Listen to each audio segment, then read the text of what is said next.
Hello, and welcome to my podcast, Empowered to Thrive. I'm your host, Corrine Powell, and I'm the owner of Change Radically.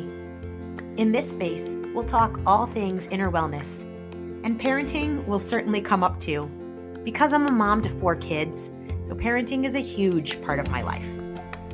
This space is designed for safety.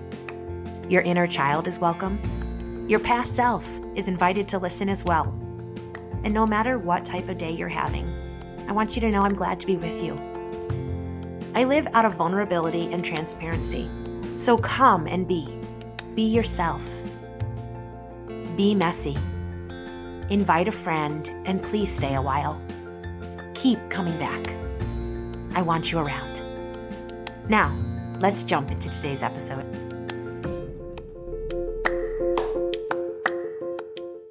Hello there, friends.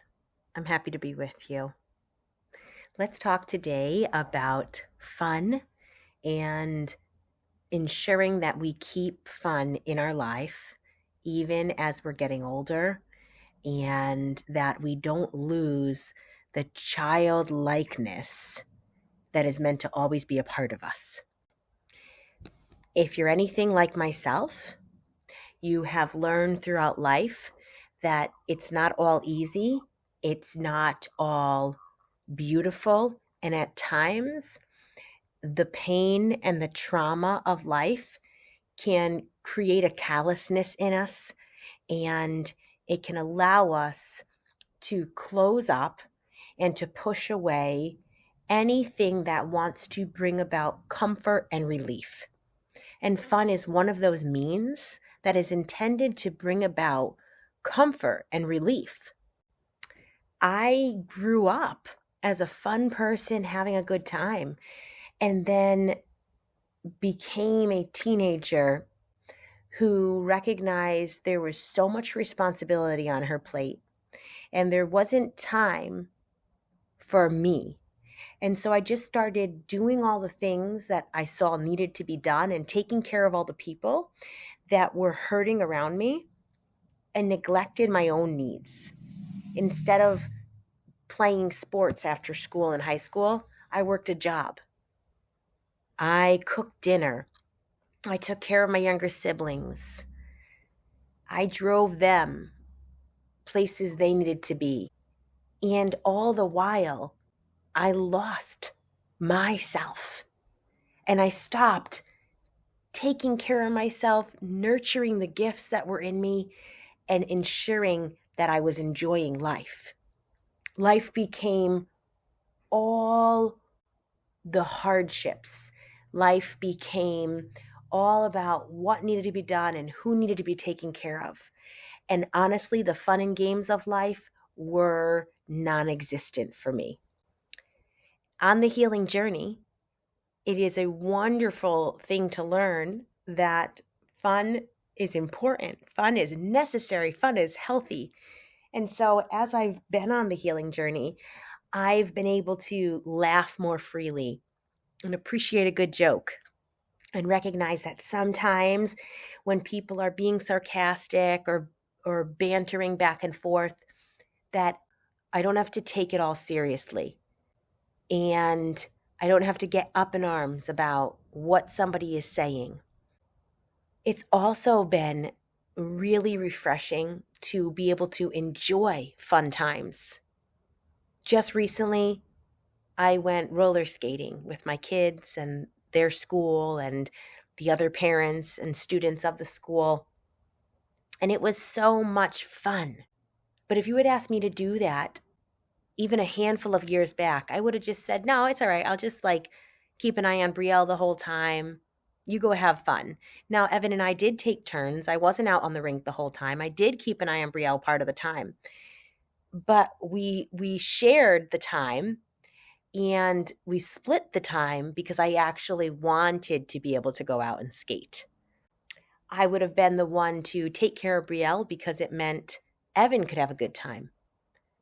And so I would have been taking care of his needs, and that codependent part of me would have been taking the driver's seat instead of recognizing we both have needs and we both deserve time to have fun and relax. For one of my birthday parties, as I've gotten older, I've recognized that I really enjoy having birthday parties. For one of my birthday parties, we went bowling. I invited friends to go bowling and then to come to my house afterwards. And some of my friends didn't even bowl because it can be really uncomfortable if you don't know how to have fun, or if you only have fun in certain ways, to be able to even enjoy something like that, to loosen up and to feel like it could be fun. It honestly may not be fun for the person who isn't in touch with that side of them. And this might look like making sure when you're at the park with your kids that you swing on the swings some too. Of course, to the person or the parent that is only focusing on their own pleasure, that is immature, this could be very lopsided. To go to a park and not push your children on the swings, but to swing yourself the whole time, may be inappropriate. But to the person who no longer knows how to connect with the child side of them and doesn't know how to relax and have a good time, well, they need to engage with the swing for a little while. I'm taking a moment to interrupt the episode because I want you to know that doors are open for the summer session of Deepen. Deepen is the group program that I host 4 times a year. In the summer session, we're going to be focusing on how to put your boundaries in place, learning how to slow down your pace and creating space for rest, and letting your authentic self flourish. I'd love to have you join if you're interested in supporting yourself in any of those ways. There are only 10 spots available, so if you want to be one of those 10, I would be honored to have you. It's a dynamic, very personal time together. We share heart to heart. And as you know, I show up real and very committed to helping you experience the change you've been longing for. So go to the show notes and get the link, or go to my website, changeradically.com, and sign yourself up today. And sometimes there can be barriers below the surface.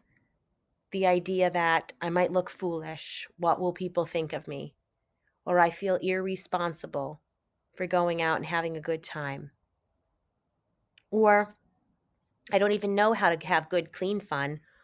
The only time I feel relaxed enough to joke or to laugh is when I'm intoxicated and my defenses are lowered.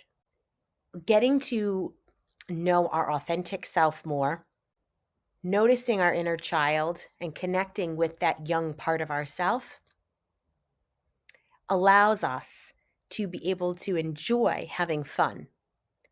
It allows it to be a little bit more comfortable. It still might take years before you're at ease doing these things, but I do sit here testifying that all of these things, roller skating, going bowling, going on a swing at the park, just laughing at jokes, not getting up in arms about someone being sarcastic, I wasn't able to do any of that. And now I can. And it is actually my authentic self, my inner child, getting a chance at life. And it's through the recognition of what I authentically enjoy, remembering who I authentically am, and working through some of the barriers where I don't have to worry about what other people think of me, or I don't have to allow my perception of their thoughts to define what I will or won't do. I'm not in someone else's head creating a story about what they think or about how they perceive me. Instead, I'm able to engage with the fun activity. And as those questions might present themselves, as those thoughts might come, I don't have to give them my attention. They don't have to take over and get in the way of what I'm doing. Now, this isn't to say that only having a good time is the point, because I am very responsible and spend a lot of my days busy, productive, and doing what needs to be done because it needs to get done. I'm really touching on a point to say, if you're not bringing fun into your life, if fun isn't a part of regular weeks, then listen to what I'm saying and try to determine what is either the barrier for you, what's going on subconsciously, or what could you start to give a try? What could you start to practice to perhaps make it more comfortable to have fun?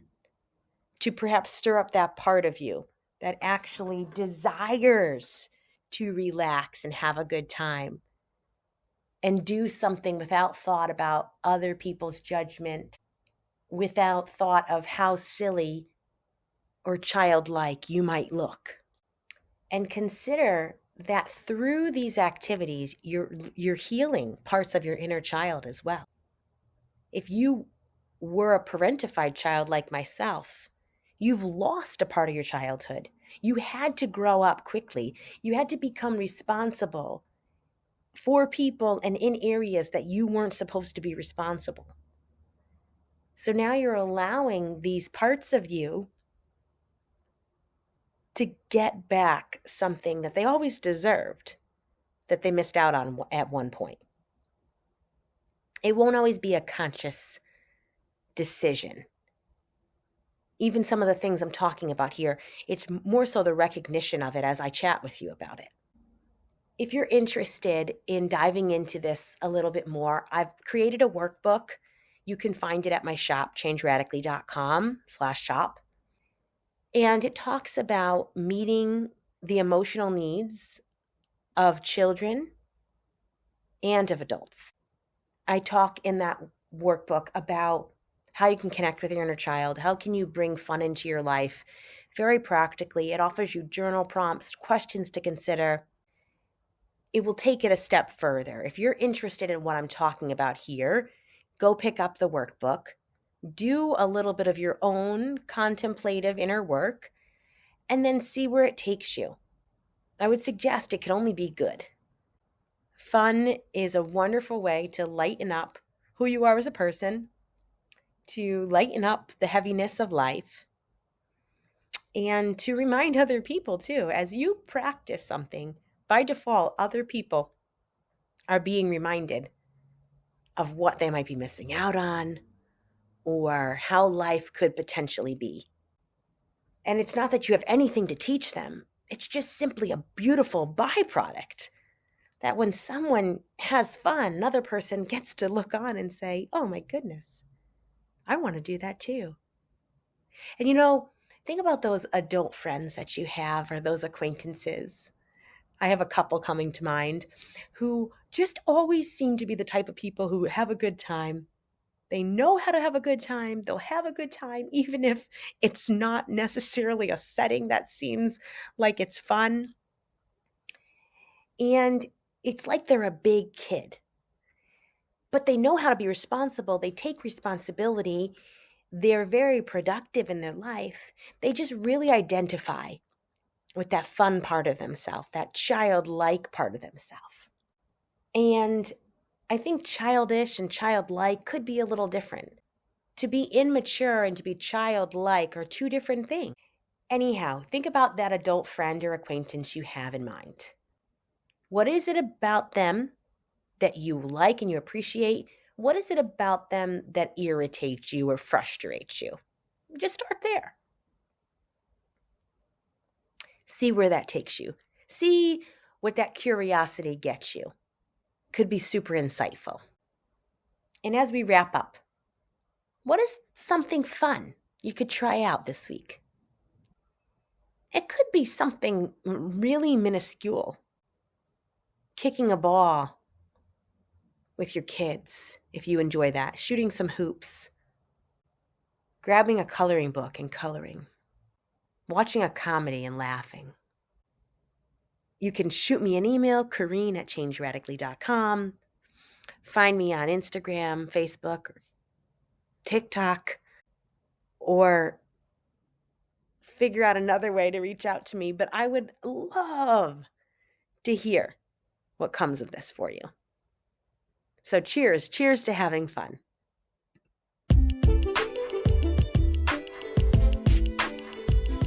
Here we are. We've come to the end of another episode. Sit back and reflect on what you heard. What's the one thing that resonates with you that you can take away and do something with? Let's not just listen. Let's listen and take action. Now, action may look very different for us, but it's doing something with what we hear. I hope that you'll share today's episode with a friend that you think would also enjoy it. And please come back next week. I hope that you have a fabulous week and that you remember when you pillow your head at night, when you're going through your days, that who you are is good. And I'm glad that you're alive.